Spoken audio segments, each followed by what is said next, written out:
اعوذ باللہ من الشیطان الرجیم بسم اللہ الرحمن الرحیم۔ ناظرین، عیسائیت اور اسلام پر جو لیکچر دیے جا رہے ہیں، اس میں جو مقالہ پیش کیے 2 حصوں میں ہوگا۔ پہلا حصہ جو ہے وہ دجال اور مسیح کی آمد ثانی کے متعلق ہے، اور دوسرا سلسلہ اس کا جاری رہے گا۔ بعض مفسرین احمدی علماء مسیح ابن مریم کے بارے میں لفظ نزول کا مطلب آسمانی نزول لیتے ہیں، اور مسیح ناصری کے بارے میں انہوں نے آسمان کا دروازہ کھولا ہوا ہے۔ اس پیش گوئی کے باطنی پہلو، حقیقی پہلو کو بالکل نظر انداز کر دیا ہے۔ مسیح ناصری آخری زمانہ میں مسیح آسمان سے اترے گا اور امت مسلمہ کی اصلاح کرے گا۔ گویا وہ اس مروجہ عقیدت کی وجہ سے خیر الامت ہو کر مسیح ناصری کے قدموں میں آ گریں گے۔ یہ عقیدہ کا پھر مقصد بنتا ہے، اگر یہ سوچا ہے کہ وہ آسمان سے مسیح ناصری آئے گا۔ قرآن مجید میں مسیح علیہ السلام کو رسول بنی اسرائیل کہہ کر مخاطب کیا۔ اناجیل اربع میں بھی مسیح علیہ السلام کے متعلق پہلے سے بھی یہی تصور تھا کہ آپ بنی اسرائیل کی تسلی اور نجات کے لیے مبعوث ہوں گے۔ قرآنی آیات سے بھی یہی مترشح ہوتا ہے کہ آپ اللہ تعالیٰ کے رسول، نبی اور اسرائیل کی طرف مامور تھے، اور آن سلم نے دجال اور یاجوج ماجوج کی ظہور کی پیشگوئی کی۔ وہاں مسلمانوں کو یہ خوشخبری دی کہ ان نازک تباہ کن حالات میں اللہ تعالیٰ کی طرف سے امت محمدیہ کے لیے ایک منجی بھیجا جائے گا، جس کا ایک لقب مہدی ہوگا اور دوسرا مسیح ہوگا، جس سے بالخصوص مسلمان رہنمائی اور روحانی جذب حاصل کریں گے۔ بالعموم ساری دنیا بھی اللہ تعالیٰ کی رضا حاصل کر سکے گی۔ مسیح اور مہدی موعود کی آمد کے متعلق آن صلی نے فرمایا، دجال کے خروج کے زمانے میں صلیبی مذہب زوروں پر ہوگا، اور دجالی فتنہ دنیا کے سارے اگلے پیچھے فتنوں سے بڑا ہوگا۔ پھر احادیث کی روح سے مسیح موعود کی صداقت کی یہ بھی دلیل ہے کہ دجال اور یاجوج ماجوج کا ظہور اور غلبہ ہوگا۔ بعض مسلمانوں نے جس طرح مہدی و مسیح کے بارے میں بہت سی غلط فہمیوں کا شکار ہیں، اسی طرح وہ دجال اور یاجوج ماجوج کی شخصیت کے متعلق غلطی خوردہ ہے۔ حضرت رسول کریم صلی اللہ علیہ وسلم نے دجال کا نقشہ کھینچا جو ہے وہ اتنا واضح ہے کہ اس کے بعد کوئی شخص کسی شخص کو پوچھنے کی ضرورت ہی نہیں کہ آخری زمانے میں دجال آیا ہے یا نہیں۔ احادیث میں مسیح اور دجال کی ساری علامتیں پوری ہو چکی ہیں۔ پھر یہ سوال پیدا ہوتا ہے کہ 1 صدی سے زیادہ عرصہ گزر چکا ہے، لیکن آسمان سے مسیح کا نزول اب تک نہیں ہوا۔ لیکن مسلمان علماء کی اکثریت جو ظاہری طور پر اس حدیث کا مطلب لیتے ہیں، وہ ابھی تک مسیح ناصری دجال کے آسمان سے منتظر ہیں۔ قرآن اور حدیث کی روح سے یاجوج ماجوج اور دجال کے ناموں کی مصداق وہ مغربی اقوام ہیں جنہوں نے عیسائیت کو تو قبول کیا، لیکن عملاً اس سے بہت دور جا پڑی، حتیٰ کہ ان اقوام میں بعض نے خدا تعالیٰ کی ہستی کا انکار کر دیا۔ مسیح موعود نے اپنی بعثت کا ایک مقصد یہ بھی بتایا کہ بگڑی ہوئی عیسائی دجالی اقوام کے خلاف ان کی اصلاح کی جائے گی اور ان کے خلاف کلمی جہاد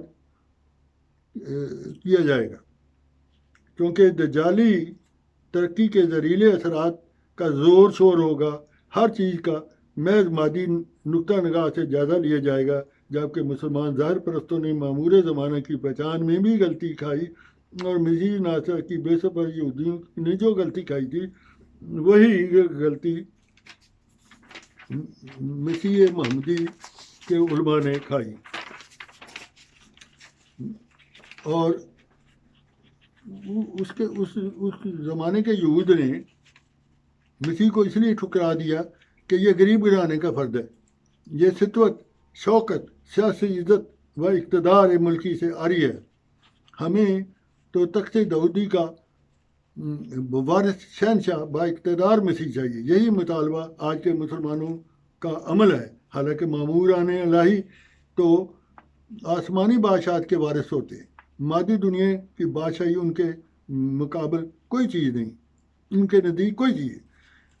مسیح موعود مہدی موعود کا موجودہ زمانہ بھی ذوالقرنین ثانی کا زمانہ ہے۔ وسلم آسمانی بادشاہ آپ علیہ السلام، جو مسیح علیہ السلام آسمانی بادشاہ کے تک، مسیح موعود جو ہیں اس زمانے کے مسیح ثانی، آسمانی بادشاہت کے تخت پر متمکن ہو کر دنیا میں حکومت الہی قائم کرنے کے لیے مبعوث ہوئے۔ آپ جن روحانی سامانوں کی ان کو ضرورت تھی وہ سبھی آپ کو عطا کر دیے گئے۔ پہلے زمانے میں اگرچہ ہر صدی میں مجددین اسلام نے اسلامی خدمات پیش کی، مجددین کے زمانہ میں غلبہ کے وہ سامان پیدا نہیں کیے گئے جو موجودہ دور کے مسیح موعود ذوالقرن ثانی کے عہد میں نمودار ہوئے۔ حضرت مسیح موعود علیہ السلام نے اپنی کتاب تحفہ گولڑیہ میں وسلم کے دور ثانی کے بارے میں فرمایا، وسلم کا زمانہ اگرچہ تکمیل میں ہدایت ہو گئی، الیوم اکملت لکم دینکم کی آیت اس پر گواہ ہے۔ اس پر خدا تعالیٰ نے مسیح کے دور ثانی میں تکمیل عشائد کو مسیح موعود کا تک کے زمانے تک ملتوی کر دیا، جس میں قوموں کی باہم تعلقات